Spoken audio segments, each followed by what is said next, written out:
नमस्कार। हर हर महादेव।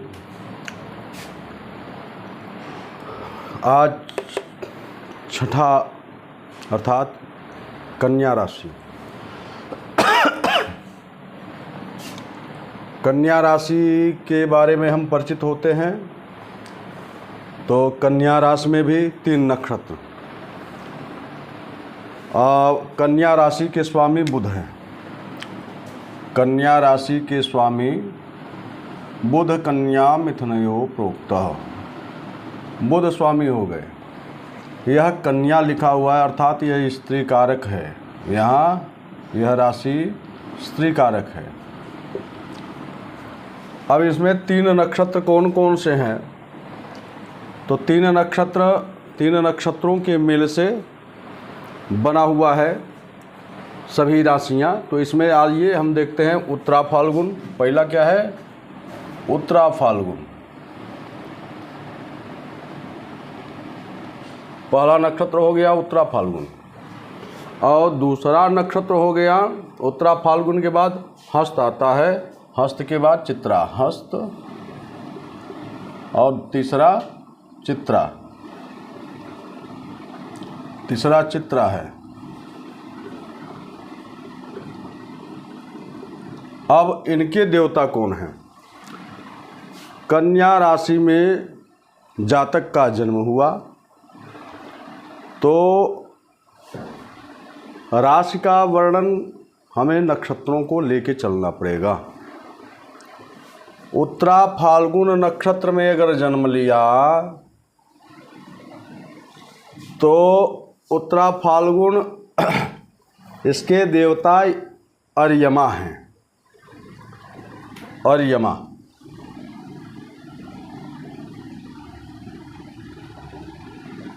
यह अर्यमा देवता है। इस नक्षत्र में जन्म लिया तो पहले तो यह जान लीजिए कि यह बहुत लंबा नहीं होगा। इसकी लंबाई अधिक नहीं होगी। स्त्री कारक है और अर्यमा है। अगर अर्यमा देवता हैं, उत्तरा फाल्गुन नक्षत्र है, तो यह बहुत अधिक बोलने वाला भी नहीं होगा, सौम्य होगा। एकांत में वह वास करने वाला होगा। आप यह कह सकते हैं अगर उत्तरा फाल्गुन नक्षत्र में जन्म लिया, कन्या राशि है, तो उत्तरा फाल्गुन सिंह में आता है और कन्या राशि में। यह 2 नक्षत्र, यह नक्षत्र 2 राशियों का मेल करता है। तो यह जब कन्या राशि का यह उत्तरा फाल्गुन रहेगा तो यह बड़ा सौम्य रहेगा। अर्यमा अगर देवता हैं और हस्त नक्षत्र है, अगर हस्त नक्षत्र का संपूर्ण चरण रहता है इसमें। हस्त नक्षत्र अगर है तो हस्त नक्षत्र के स्वामी हो जाते हैं सूर्य। हस्त नक्षत्र के स्वामी हो जाते हैं सूर्य। अब बुध और सूर्य यह जब मेल करेंगे तो सूर्य जो है प्रखर बनाता है। यह ज्ञानी भी हो सकता है और व्यापार मंडल में या लोगों के बीच में यह अपना छाप छोड़ने वाला होगा, यह आप कह सकते हैं। यहाँ अगर हस्त नक्षत्र का जन्म है, कन्या राशि है, तो वह धन धान्य वाला, समाज में पद प्रतिष्ठा वाला होगा। अब तीसरा नक्षत्र क्या है? चित्रा नक्षत्र। और चित्रा नक्षत्र में अगर यह जन्म लिया जातक तो उसके लिए आप देखते हैं युवती क्या कह रही है। तो इसके चित्रा के नक्षत्र कौन है? नक्षत्र के देवता कौन है? विश्वकर्मा। ये क्या है? विश्वकर्मा है। यह सौम्य होगा, एकांत प्रिय होगा, लेकिन यह व्यवस्था को बनाने वाला होगा, व्यवस्था को बिगाड़ने वाला नहीं होगा। क्यों? क्योंकि यह बुध जो है, यहाँ स्वामी जो बुध हैं, इनका यह 6 जो है यह उच्च राशि भी है। 6 जो है अंक, मेष, वृष, मिथुन, कर्क, सिंह, कन्या, यह बुध का उच्च का घर है, यह उच्च का है। अगर यहाँ बुध विराजमान हैं और सूर्य यहाँ विराजमान हैं तो यह बुध आदित्य योग भी बनाते हैं। अभी योग के बारे में हम आपको नहीं लेके चल रहे हैं। अभी जब हम यहाँ ग्रहों को भी हम बैठा रहे हैं, बैठाना नहीं है हमें, यह मैं आपको बता रहा हूँ केवल कि यह उच्च के हैं।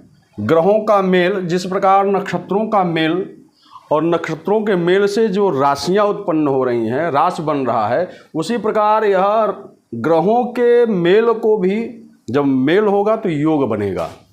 और योग का हम आपको योग बाद में बताएंगे कि योग से क्या फल मिलता है। वैसे आप जान लीजिए कि यहाँ इसके जो स्वामी हैं बुध, यह इस घर में रहेंगे तो अपने उच्च घर में रहेंगे।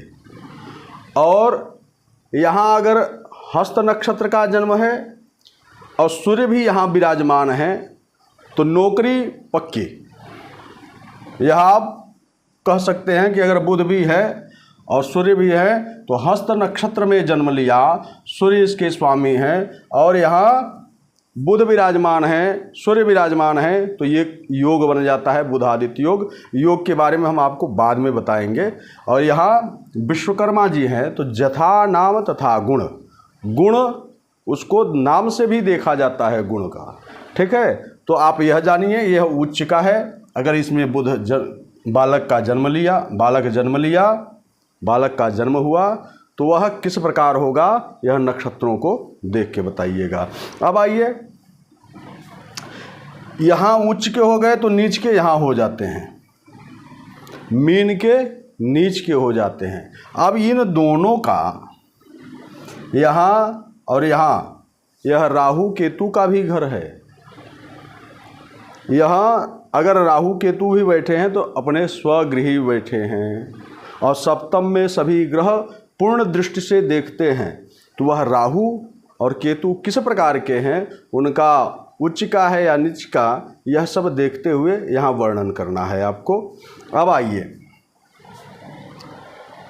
यह 6 के तो उच्च के हो गए और यह 12 के नीच के हो गए। तो यहाँ क्या फल देंगे, अब ग्रह यहाँ कौन बैठे हैं उसके बारे में। यह अगर पुरुष कारक है तो यहाँ स्त्री का वर्णन, यहाँ अगर स्त्री कारक है, यहाँ स्त्री का यह कुंडली है तो यहाँ पुरुष का वर्णन किया जाएगा। अब आइए, यह बुध, इसकी प्रकृति क्या है,